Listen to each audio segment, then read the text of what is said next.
Hello, Sonar family, and anybody else interested in this Gretsch stuff. Little caveat to this: I've gone through and pre-sorted these images the best I know how. However, I will admit that this is going to be a little bit less than free flowing. I'm afraid. Maybe not. Maybe this won't be too bad. Um, so what I'm going to do here is I'm just going to go from the cheapest stuff I had to the best, with the exception of the snare drums. They're all in one folder. And that's probably going to be where it gets the sloppiest. There may be some duplicates in there or whatever. Um, this is called Coffee with Jules, and I really am just waking up, and I really am on my first cup of coffee. So I'm not grandstanding when I take a sip. It's not for show. It's for the heart. Um, so, quick background for anybody that didn't see the first installment of this. A few years ago, I went on a Gretsch buying spree, I guess, and I'm going to make this quick. Refer to the first video if you want better detail on this. I wound up with 19 Gretsch snare drums and 6 drum sets. 2 were Catalina clubs, 2 were Brooklyn's, and I had a Renown and a USA custom, and that was in no particular order. There was it. I kind of scrambled that. And then the snare drums were all over the place. I had some of the cheapest stuff, and I didn't have the phosphor bronze. I kind of wanted that. But at the time, in perspective, it seemed expensive. Now, since then, I've bought the Sonar Artist Bronze, which is way more than the phosphor bronze, but in my humble opinion, or not so humble sometimes, I think the Sonar is just built way better. Not a big fan of the Gretsch lightning throw offs. I had, and you'll see it later, but I did have one time one of the cast steel snare drums, sent it to a friend, Greg, and even though I put it in a Humes&Berg, nicely padded case and boxed it up properly, the lightning throw still broke. And it's a real sloppy throw to start with. The one thing about Gretsch that you've got to keep in mind is they're deliberately living in the 50s and 60s.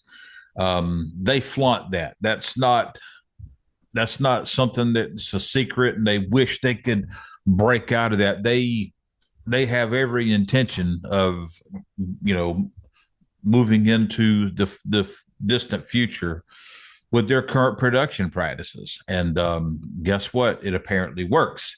On the flip side, Sonar is pretty much the opposite.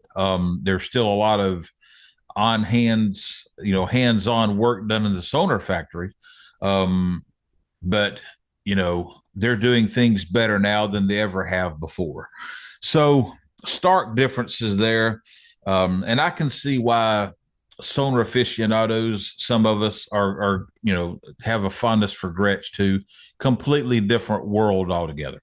And you know what? There's nothing wrong with loving multiple brands. I do, but I always wind up coming back to Sonar. Anyway, I'm kind of getting in the weeds here. I'm bad about that. If you're not familiar with the channel, let me try to keep myself on track. All right, so first and foremost is this psychotic colored Catalina club, and picture number 1 here is where I was set up at a friend's house. These are PST-7s, I think. These are like budget 2002s. And other than not being hammered, these things sound fantastic. The hammering of the 2002s gives them a little bit more complexity and a lot more expense. Anyway, we're not here to talk about the cymbals necessarily. This is a great looking drum set, and it actually, for the price, is it's a great drum set. That snare drum just flat sucked. I could not, no matter what I did to that snare drum, I could not get it to make me happy at all. So next picture here is where I was set up at my current church. This is in the gym, though. We were doing a production. I don't know how well you can see it, but if you look on the tom mount on the bass drum, see how that wing nut, that wing bolt protrudes. I'm going to show you that later a little closer, I hope. I hated that. And on that mount on the bass drum, it wasn't a big deal, but they do the same thing on other areas where they have that same Gretsch T nut or T bolt, depending on the piece of hardware. Um, and those things hang up. If you put a bunch of that stuff in a gig bag, hardware bag, and you go somewhere, when you get there, um, those are going to be tangled up in double brace legs. I will guarantee you. That is the one downside. I'm not even intimately familiar with the hardware that Gretsch has now, but they have those wing bolts and wing nuts, and that'd be a very hard pass because I just throwing that in the bag with other stuff, that tom arm would it would get hung up, and I was like, you know what, this is frustrating. I can't even get unpacked here because of this thing. Now in this picture, um, that is a cheap steel Gretsch snare drum, sounded great. I mean, I think with steel, I think you've got to try to screw that up. I mean, I think if you put halfway decent stuff and everything on there was it was budget stuff, but it was okay. And I wound up upgrading those to 302s, and there may be those hoops that is. And we'll talk more about 302s in a minute if you're not familiar with that. But that was a really good sounding snare drum, and putting some Gretsch 302s on there made it even better. So let's go to the last picture. This is actually the snare drum. And when I sold it on Reverb, I've got it upside down. I didn't realize that. Let's fix that. You're not even going to see that. There we go. There we go. Now we're good. Um, when I sold this on Reverb, I actually put in the description, if you want a snare drum real bad, this is a real bad snare drum. And the guy that bought it messaged me first and just want to know if there was any crazing going on with the wrap. And I said, no, it's fine. The snare drum just sounds terrible. And he didn't care. He wanted it for the looks, and he bought it, and he was actually happy with it. Um, so maybe I just went into it with the wrong attitude. So the second drum set that we're not going to see today because I don't have pictures handy. I thought I did, but the files didn't load for some reason, and I'm not going to go back and grab more. I had another Catalina club in the natural finish, and it just basically looks like drum shells that nobody applied any finish to. Not unattractive, but not spectacularly attractive. I mean, they're just blasé, about as basic and plain as a drum can be.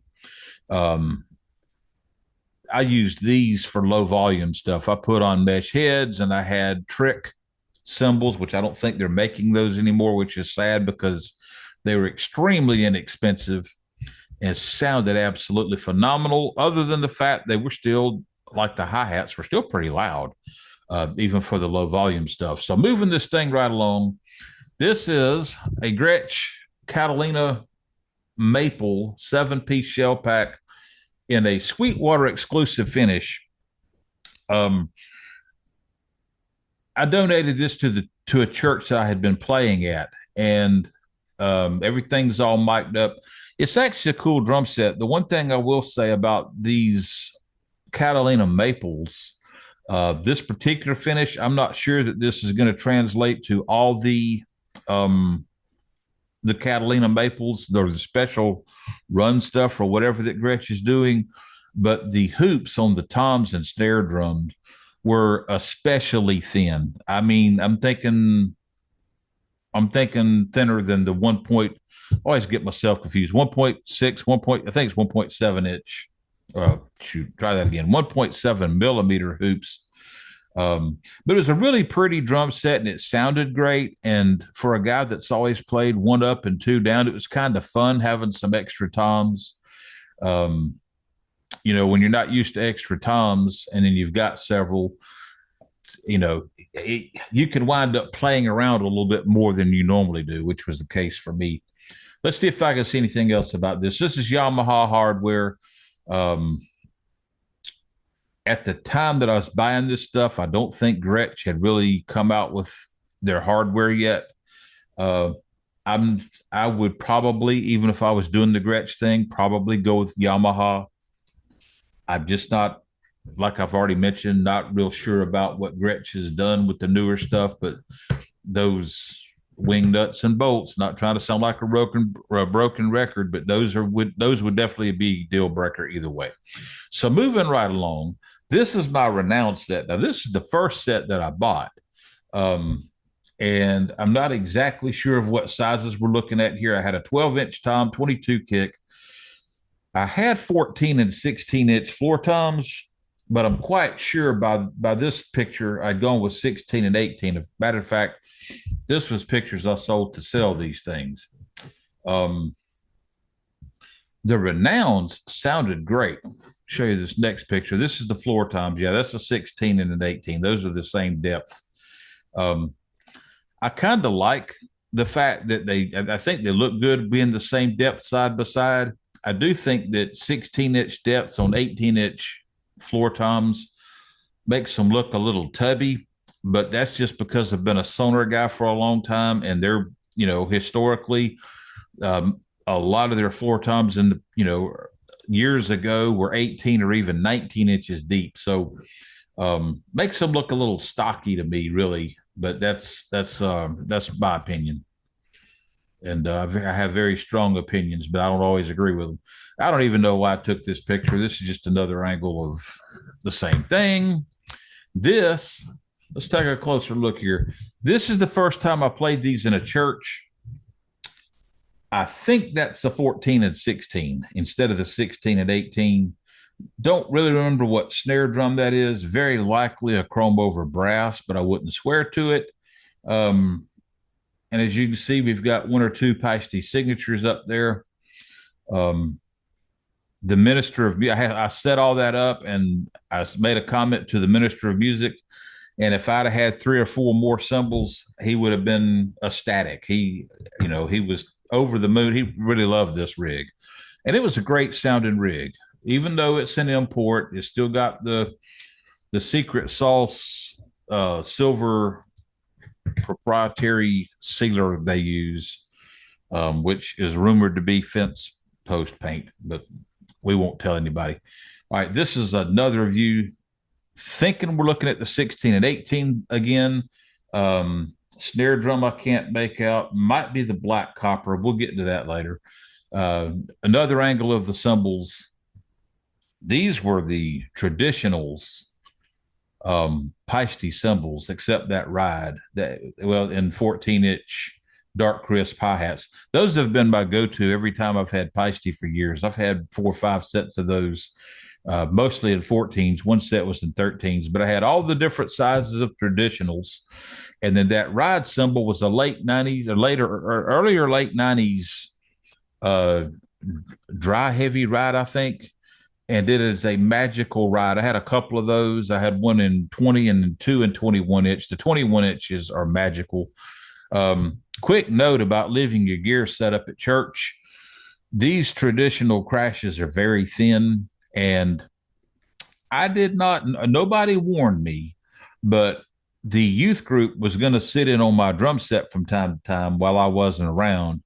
And I came in one day to find that 20-inch traditional crash with dents all around the edge. That was a $505 cymbal at the time. Now it's over $700.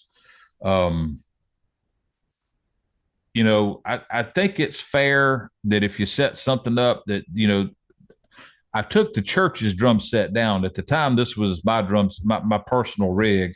I removed the church's drum set. So I think it's fair that since there wasn't one set up, that the youth group had to play the only thing that was there. What I wish I'd been warned about was that was going to happen. I would have taken those cymbals down and put in some different cymbals up. That was very frustrating for me. But those were some phenomenal cymbals. They were real dark, opened up real easy, which is why I liked them. As you can see, I'm in a can there, so to speak, with the acrylic. I'm sitting here pointing like you can see me point.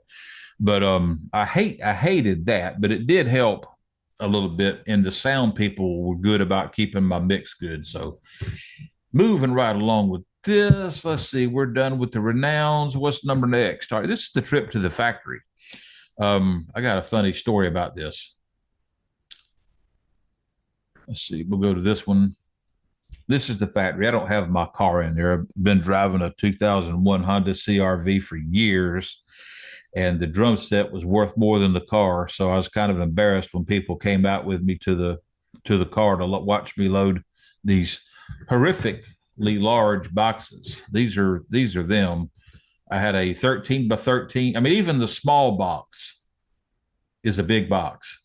A 13 by 13 tom tom, 16 by 16, 18 by 18 floors, and an 18 by 22 kick or bass drum. And if I had it to do all over again, certainly go with a 14-inch deep bass drum. I've been sold on the 14-inch depth for bass drum and my playing style, and the fact that a lot of times I have to feather that while I'm in church or something. And to me, it takes a lot of juice to really make an 18 respond properly. You may see that completely different. If you do, I'm not going to argue with you. We've all got our own perspectives, and that's just mine.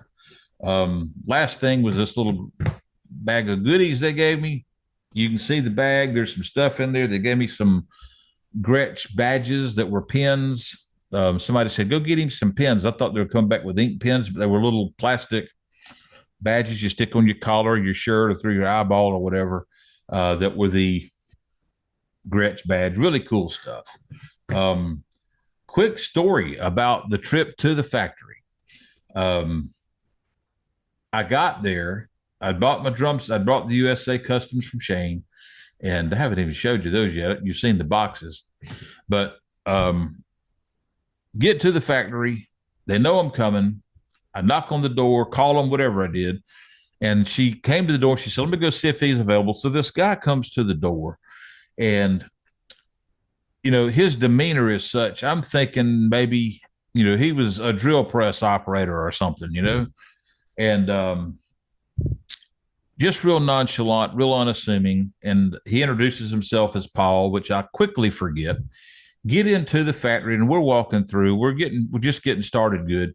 And I said, what was your name again? And he said, Paul. And that time I said, I'm going to commit that to memory. And I did. So we go through the whole tour. Pretty cool stuff. It was a neat place. There weren't very many people working, which kind of explains some issues. You got a lot of people pumping out, or excuse me, you got a few people pumping out a lot of product, and virtually no quality control. But anyway, so I get done eating, load up my drum, or eating. I didn't go there to eat. Get done with the tour, load up the drums. I go to eat. I'm telling you, I'm like 2 sips into this first cup of coffee. It ain't working. I go to eat. I find myself a pretty good seafood restaurant, and I sit down and I start Googling, trying to see if I can find out what guy at Gretsch is named Paul. But I'm figuring, you know, there's a few people there. I don't know if Paul would, you know, if his name would come up in a Google search. Well, it's Paul Cooper. And I felt like an absolute moron sitting there eating my lunch. I've met Paul Cooper, who, you know, I mean, he's about as Mr. Gretsch as you can get. You know, that's not snubbing Fred Gretsch, but I'm just saying, as far as the factory goes, running the factory, developing product and all that, I mean, Paul's the guy.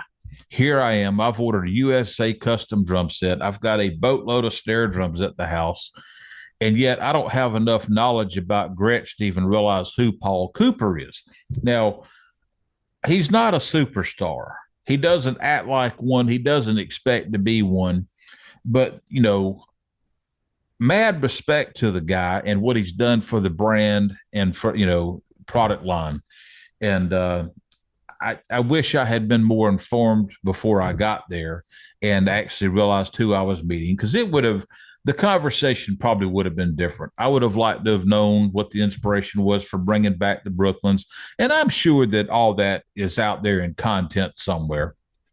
But that doesn't negate the fact that I kind of missed out on some cool banter by not knowing what was going on. So we're going to keep this thing moving. So now that we've talked about the factory, we're going to look more at the USA made stuff. So I had two Brooklyn sets.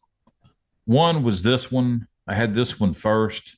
This is it when I had it up for sale. 13-inch toms, 16 and 18-inch floors. I think I've already talked about in the last video the problems I had with the floor toms.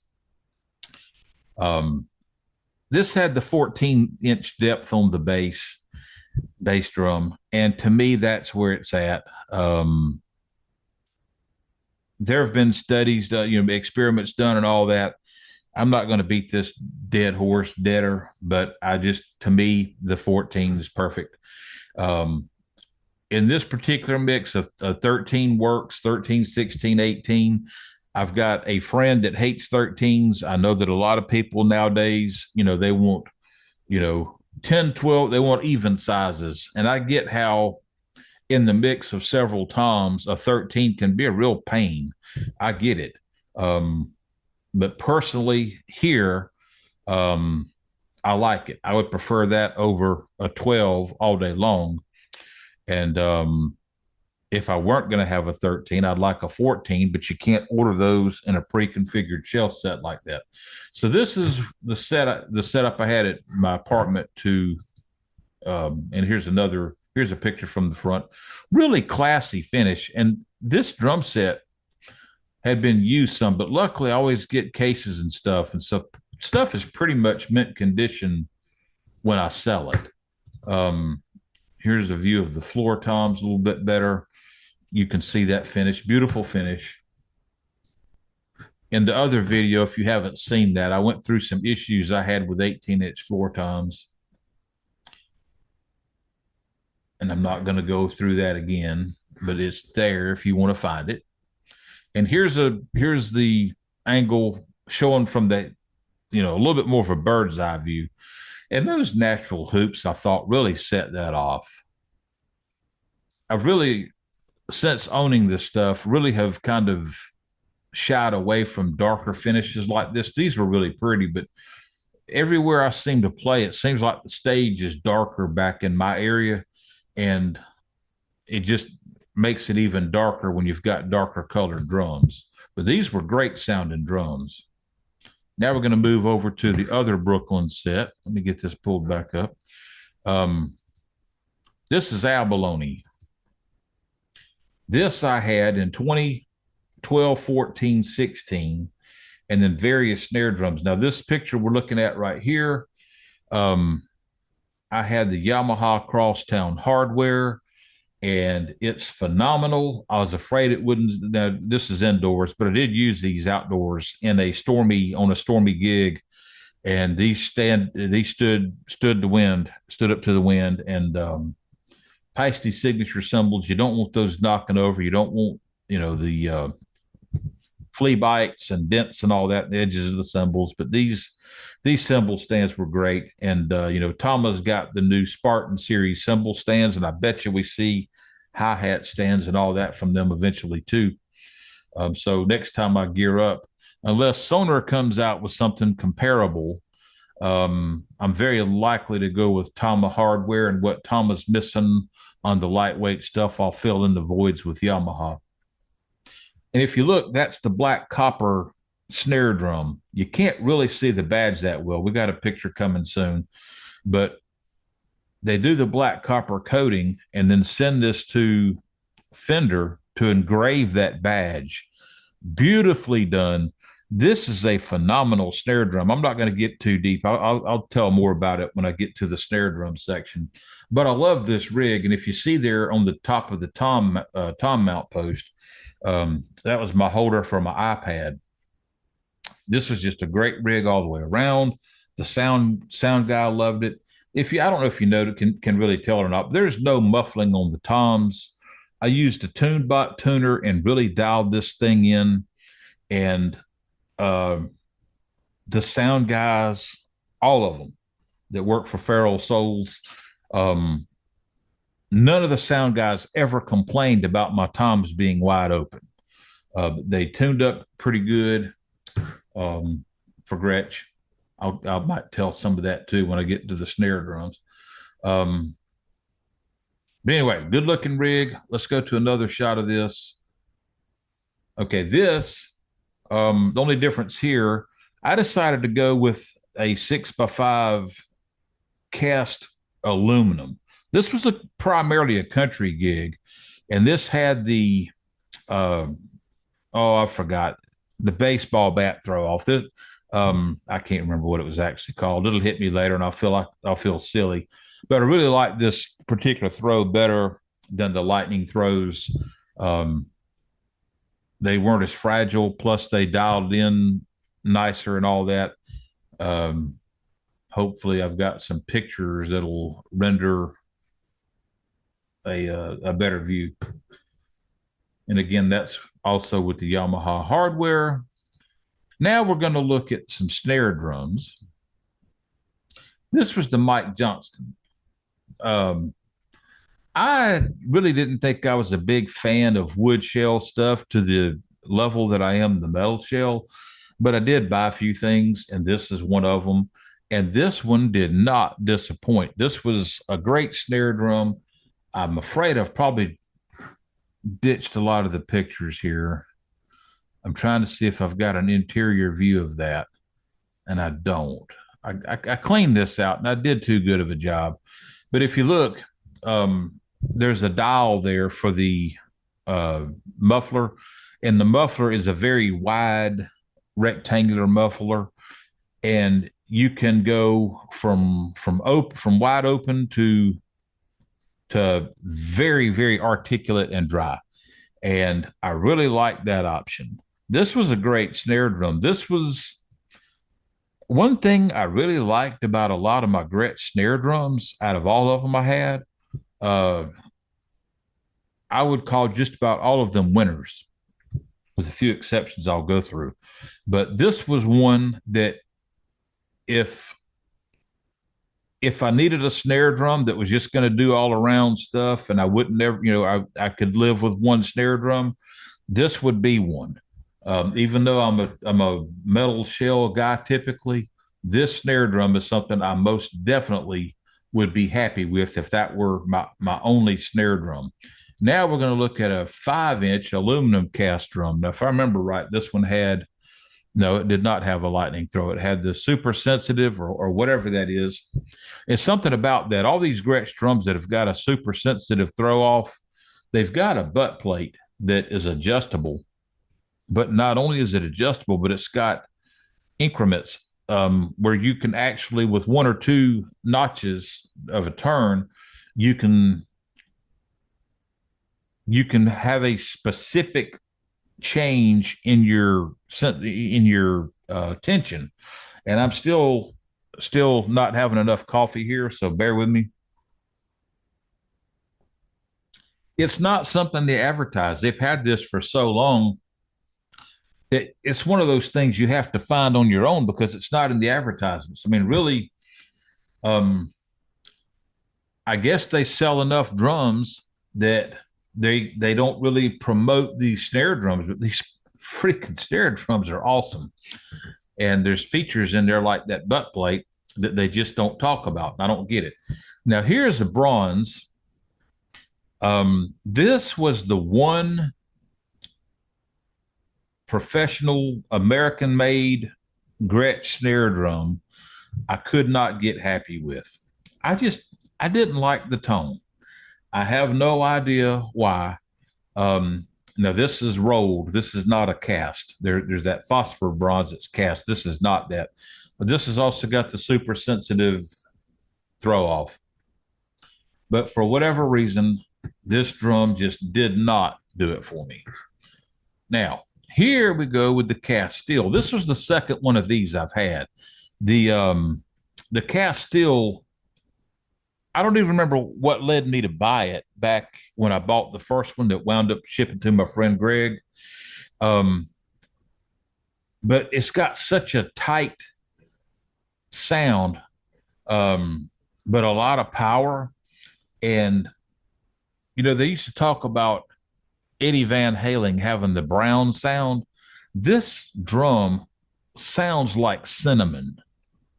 I know that may be hard to comprehend what I'm talking about, but if you heard it and played it, I think you would understand where I'm coming from on that.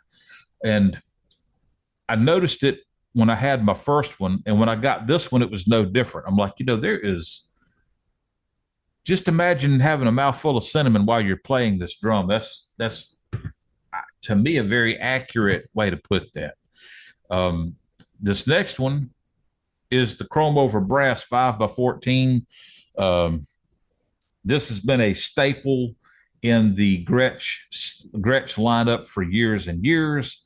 They've changed the butt plate and the throw off several times over the years.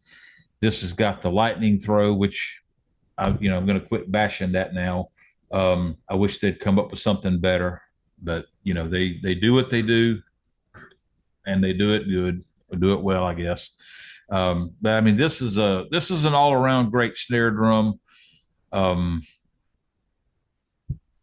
If this was the only Gretsch snare drum I'd ever played, I would say this would be my, if this is all I had, I'd say this would be ideal for anything.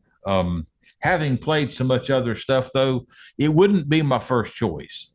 Could I live with it as a standalone? This is my be all end all.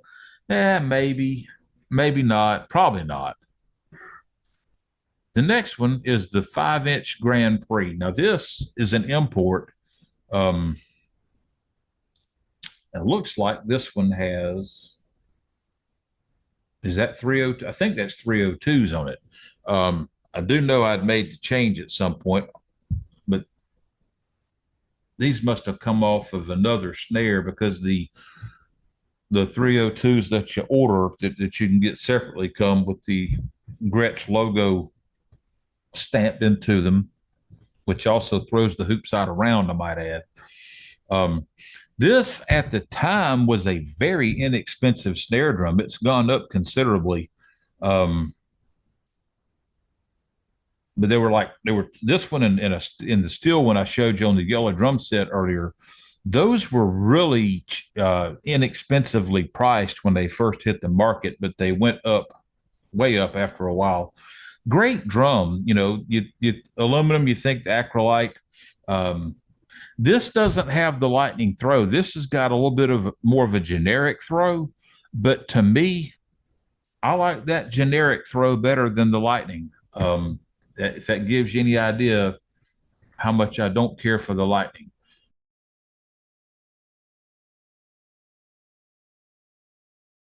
Now we're going to look at the black copper. Now you can really see that logo, that badge. This is a killer snare drum. Funny story. I had a friend that was buying some stuff up from me when I was offloading all my Gretsch stuff. And he had finally gotten to a point. He said he wasn't buying anything else. He was tapped out of money. Let me have a sip of coffee here. Tapped out of money, wasn't buying anything else. And he came over one day and said, man, I want you to take this snare drum home. I'm not even going to try to sell it to you. I just want to get you, this drum is so killer. It looks beautiful and sounds even better. And, one thing I like about this, you don't have to worry about fingerprints. I never got a scratch on this, but I don't usually get scratches on my drums. I'm very anal about how I handle the drums. I always put them in bags or hard cases or whatever. When I say hard cases, a lot of times they're the King Kong cases, and I'm staring at a stack of them right here as to speak.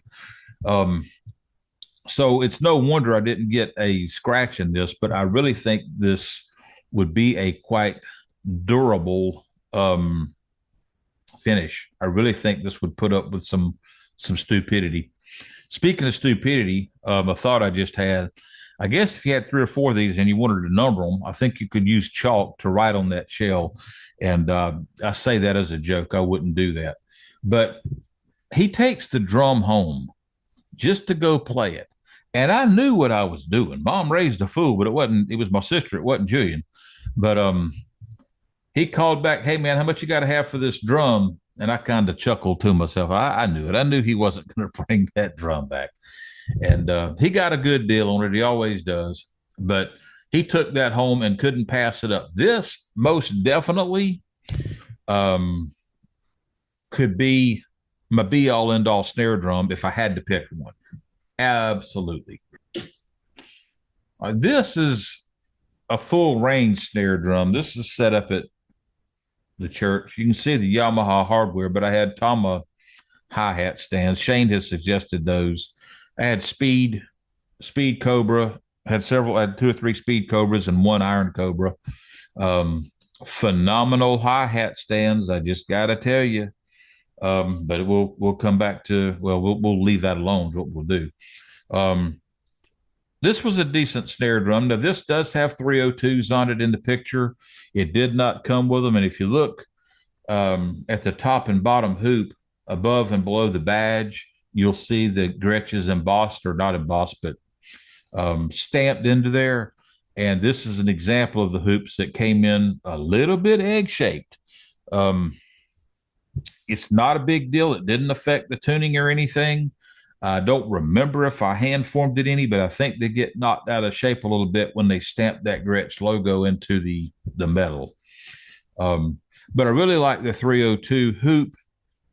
I'm really a die cast guy, but the 302 offers a really thick single flange in place of the die cast. So you still got a better tunability from post to post than with die cast, if that's ever been a factor for you. It's a nice trade-off anyway. Okay, this is a close-up of the 6.5-inch aluminum. I figured what I wanted on this. I wanted the super sensitive throw and the butt plate that comes with it. I wanted a muffler, and I wanted tube lugs, and I just happened to find somebody that had it all, and I forgot who it was. It wasn't Shane. I was buying most of my stuff from Shane, but every now and then I'd find a deal somewhere or a particular drum that I just couldn't get anywhere else, and this is one of them. But the muffler was great. I was playing that country gig, and so with just a twist of a knob, that's a nice size knob to turn. If you have any kind of issues with your hands like I do, turning a small knob can be painful, or even you got to really, it's on the wrong side of the drum to really clamp down on too. So having that big knob helped. The muffler was a big muffler, so you could get that thing as dead or as open as you wanted it with a few turns. Really loved that drum. That's another one that, even though it was a really dry, crisp drum, that could be one that that if I could only have one, this is one that would work. Same with that black copper, if I didn't already say that. So here are 3 drums that were waiting on the 302 hoops, which you see the hoops laying there beside them. The left one you've already seen was the walnut something or other full range. This middle piece of crap I got from Shane. The bottom hoop was broken. I didn't even realize that. I'll tell you more problems with it because I got several pictures. And then to the right of that one is that really inexpensive steel. Now, it, like the Grand Prix I showed you, this one was extremely inexpensive when it came out. It's a steel shell, no bead, and it comes with the triple flange hoops, which I put the 302s on there and really liked it. I mean, for an inexpensive snare drum, it's a drum that it'd be great to go to practice. I mean, it was a fine drum for a gig. If for some reason you're afraid your snare drum's going to get roughed up or stolen or, whatever, that was a snare drum. You didn't really have a lot to lose carrying that. And it sounded good. It just sounded good. My be all end all, absolutely not. But definitely adequate. Definitely adequate.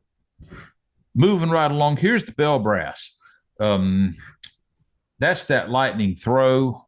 Not a fan, not going to tell you that again, but I would have preferred this drum with a super sensitive throw off. But this drum was surprisingly versatile.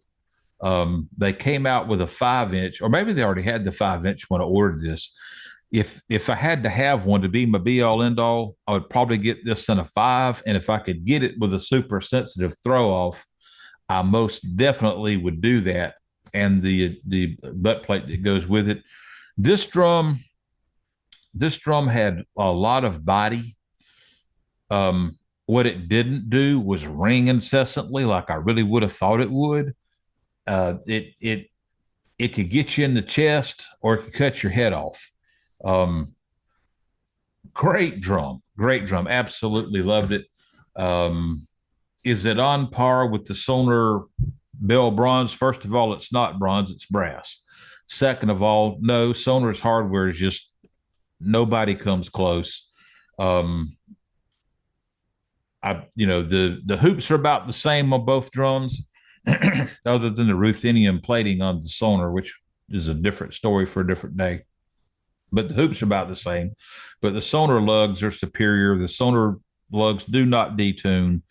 The dual glide system is just eons above this damn lightning throw off and static butt plate that doesn't, actually I'm lying. The butt plate does do adjusting, but there is, if you ever accidentally unscrew that butt plate, you're in trouble.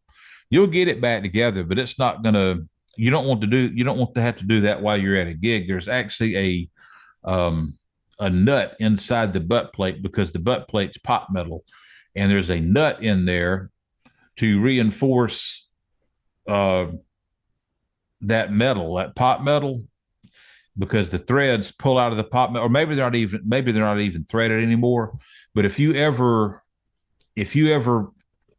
back that off so much that the butt plate falls off, you've got to hold that drum in just the right angle, being sure that that nut is in the right spot for the screw or the bolt, whatever, to go back into it so that you can tension it again. And that is not a fun task. And why they, we're just looking at a company that just does things the old way. All right, now I'm fixing to tell you a story on top of talking about this drum. This is a broadcaster. This is the only broadcaster I ever owned, even though I thought real seriously about buying a broadcaster shell set and just never did.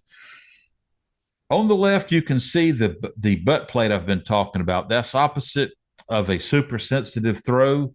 The butt plate is really cool because instead of, you're not dealing with threading as much as you are a square. I think it's a square fitting in that knurled knob. But when you turn that, it turns a certain amount and drops back into place so that you've made incremental adjustments that you can replicate. So if you get it just right and you want to do one song and have a lot of sloshy sounding snare wires, you can say, okay, I'm going to loosen this thing 2 notches or whatever. So you're not having to just screw it till it sounds right. You can actually, you just know by how many times you had to turn it in the past to get it where you wanted it. Very sloppy explanation of that. I never played original heads ever. Always changed out heads. Went to go put new heads on, and it's like everything's grinding. And I actually thought it had bad threads on the rods or in the lugs. And I got to notice there's no washers on here. So I contacted a certain somebody at DCP that was not Shane. I will tell you that much. It was not Shane. I said, "Hey man, I have gotten this snare drum. This was one of their higher end snare drums. The USA Custom is the only step up from the broadcaster." And he said, "Man, I'm sorry you're having that problem. I can sell you 2 bags of the Gibraltar washers."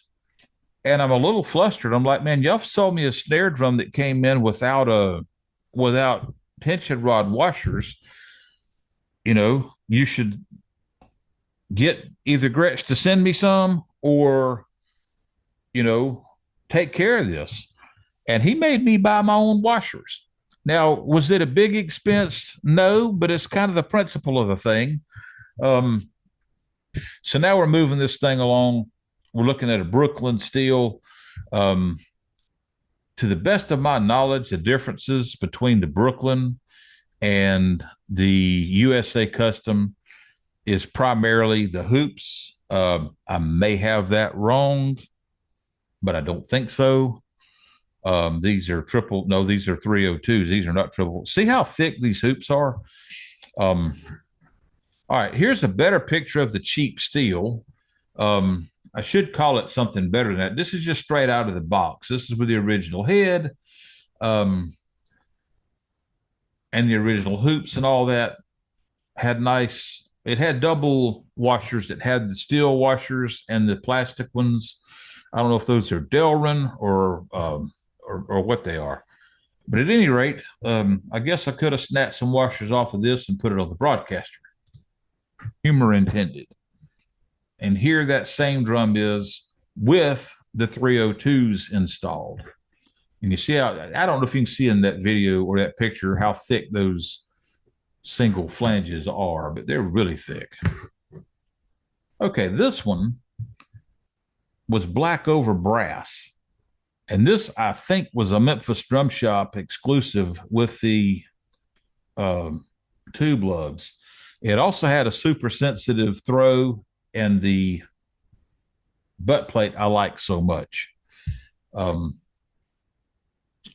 Really cool drum, and I honestly don't think I ever played it.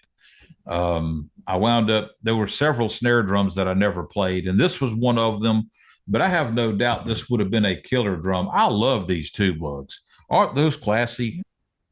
And here's the same drum with the super sensitive throw off. Incidentally, Gretsch has been using those for years, but if you look at the button in the top of that baseball bat, that device is patented by Pearl. So Gretsch has to license the use of their current throw off from Pearl because Pearl made an upgrade because this thing would kick off while you were playing it. It would just snap back out of the engaged position. All right, here's some import metal shells for you. This is an example of two drums that I had almost, well, that's a lie. I showed you the two aluminum cast shell drums I had. One was a 5 and one was a 6.5, but one had the tube lugs and the muffler and all that. But here we've got two hammered shells. One's an 8-inch and one's a 5-inch, and both of them sounded phenomenal. I forgot what I put on that 8-inch, but I had a head on there that was fat and beefy. That was a fat and beefy sounding drum. And the hammered shell, the 5-inch, was great. And beside it is actually sandwiched in between those two are the two least expensive snare drums that I had, other than the Catalina stuff that came with the shell sets. But both of these very inexpensive drums were awesome, particularly with the 302s on there.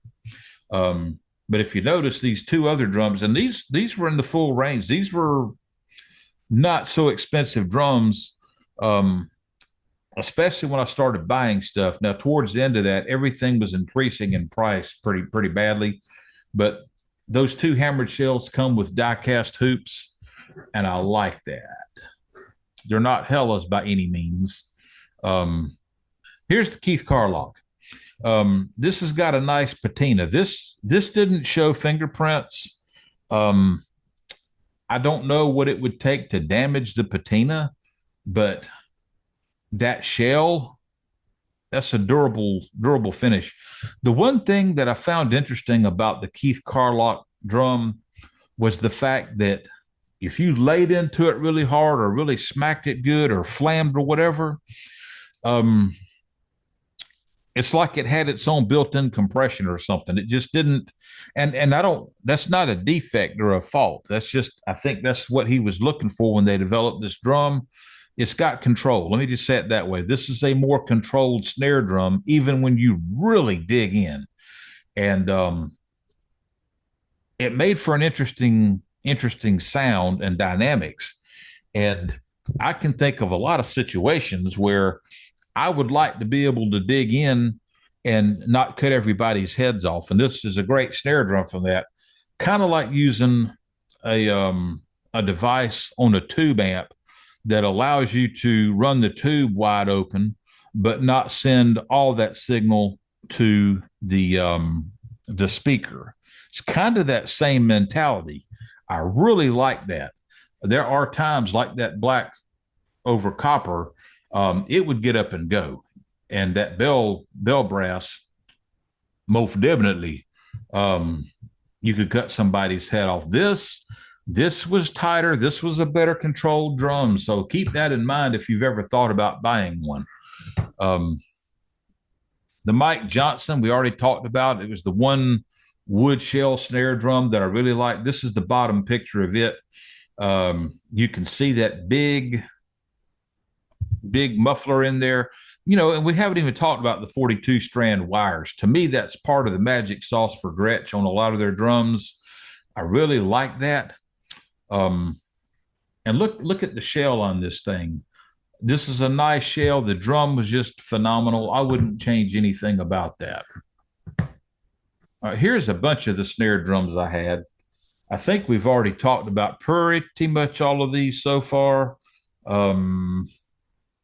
Yep, the exception being that wood hoop junk. I'll get to that in a minute.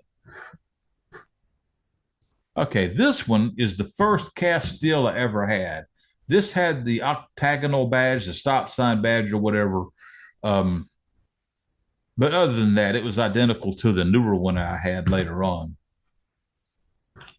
All right, one thing I got excited about is that the Ridgeland series snare drums came out while I was buying gear, and I got two. One was this 5-inch in natural.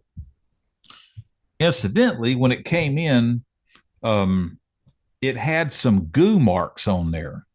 And I don't know, it was almost like somebody had some kind of chemical or goo or something on some gloves, rubber gloves. I just don't know what happened, but it had some weird marks on there that didn't make any sense. And I damaged the finish trying to get it off. And Shane contacted Paul, and Paul said he'd make me another one. Whether or not Paul actually built this drum or not, I don't know. But I really liked the idea of Paul building me a drum.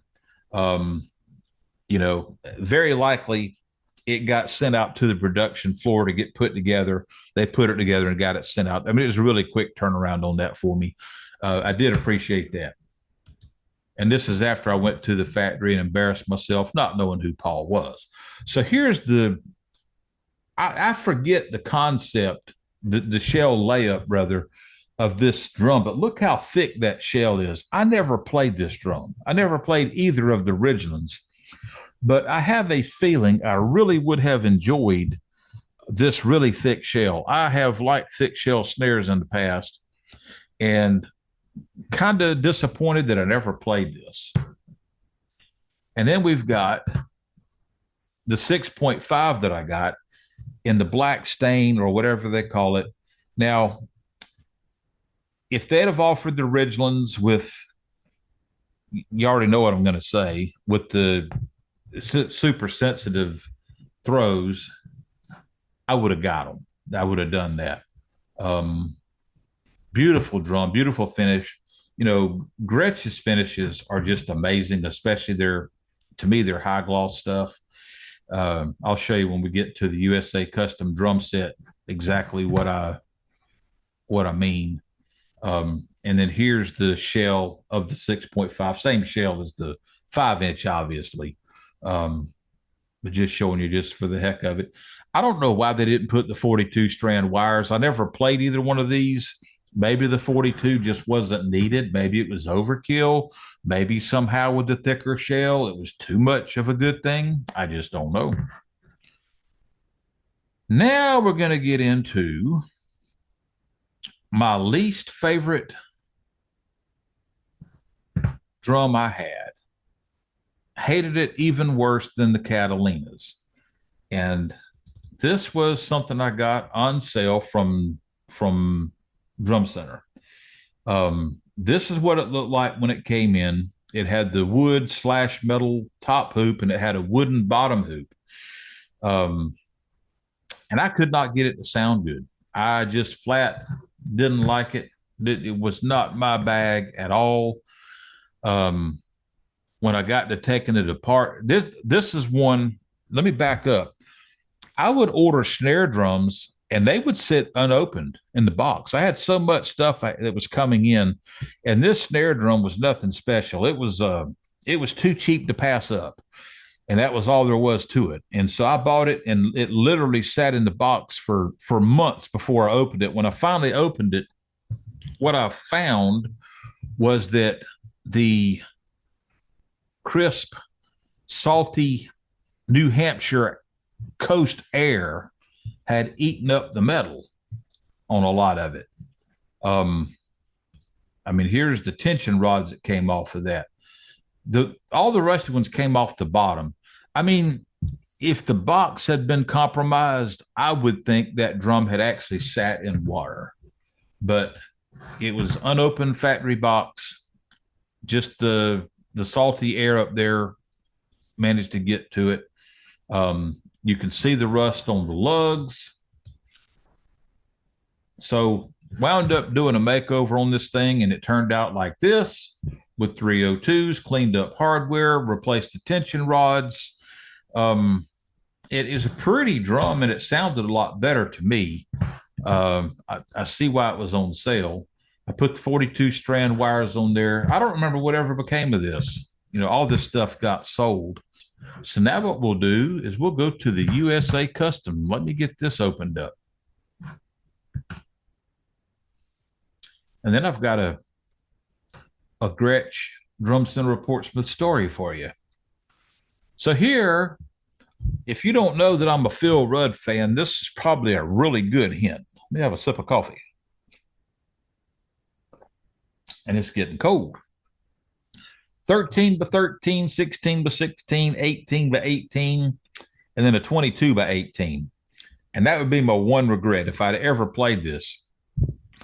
Look at the finish on this. Let me go to a picture where you can actually see the finish better. Well, let's go this first. This is the bird's eye view. You can kind of, they could almost call that root beer, I think. Beautiful drum set. There's the finish.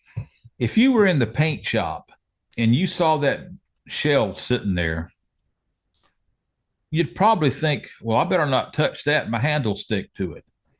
That drum still, this whole drum set still looks wet. That is one thing magical about the Gretsch stuff, is they've just got this phenomenal finish process. It took a while to get the drums. I got to go pick them up in person. By the time I did, like I've mentioned in the last video, I had discovered the Savannah Sunrise finish in gloss. And I had seen a picture of a guy actually holding one. And I had buyer's remorse. I mean, my drum set's not even here yet. And all of a sudden, I wish I had got something different. That's a terrible feeling. I just got to tell you, that is just not a good feeling. But the finish on this was so beautiful. I took it out of the box to inspect it, make sure everything was good. Everything was fine except for two minor little indentations on the floor tom, the 18-inch floor tom. Could have gotten those fixed, but didn't. I could have done that. You know, I could have gone through the trouble of having them make me another one, send mine back, all that good stuff, and then easily have bumped a cymbal stand into the shell or bumped one drum into another or anything and caused a minor bit of damage that was slightly worse than what was already in there. So I just did not, I didn't pursue that. But that does open up another story that I'm going to tell you. When I went to work for Drum Center Portsmouth, I was at the counter one day, the service counter, sales counter, whatever you call it, and got a phone call. A guy had ordered a Gretsch drum set. He was given a delivery date of September 27th. Now, this is the year that was the 140th anniversary of Gretsch. So not only are they dealing with normal production, but they've got 104, I think they made 70 of one and 70 of the other of their anniversary drum sets. Not to mention, who knows how many snare drums they were running off too. So all this extra stuff, and you're dealing with a skeleton crew up there. So he calls up and he wants to know this. It's early October, wants to know where his drum set is. So I contact the company that at the time distributed the American made Gretsch stuff and found out that the order has been pushed back for 90 days. So not only is he looking at a late December, if he's lucky, delivery date, and I bet he didn't get it then either, but he's not finding out until a week after his drums were due. So he didn't really get ugly. He said, I ought to get something out of this. And so I said, let me see what I can do for you. So I email the guy back at the distributor, and I said, hey, look, can we send this guy a t-shirt? And he said, man, we're out of t-shirts, but we're putting together, the new stuff, and we'll have that available at some point. And so I said, well, let me get back to you on a shirt size. So I contact my customer back and I said, hey, I got some great news for you.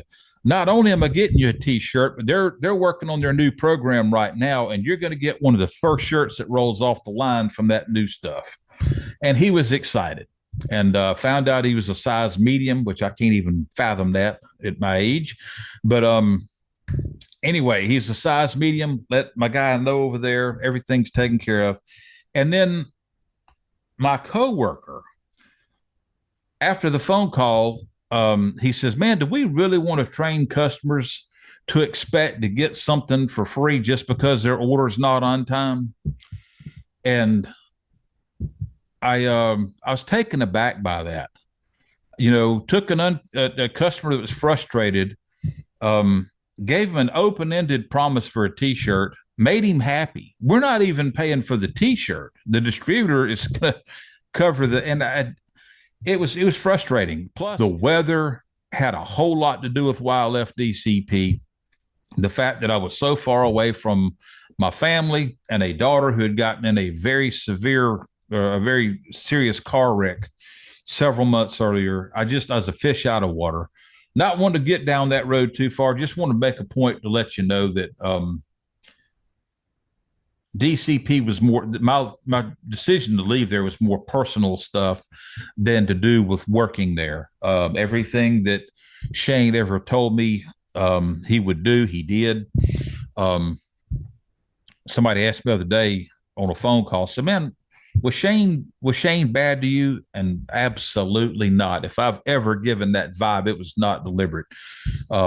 Shane was great. I mean that from the bottom of my heart. Anyway, I'm going to wrap this up. I think I've rattled on much longer than I should have. Hope you got something out of this walk down Gretsch memory lane with me. If you're thinking about Gretsch, I'm a hardcore Sonar guy. I would certainly tell you to take a look at Sonar first. If you're hell-bent on Gretsch, there's some really good stuff there. Just always do a good quality check on anything you get, especially the American-made stuff. That would be my only caveat. Other than that, guys, we're going to wrap it up. Talk to you soon.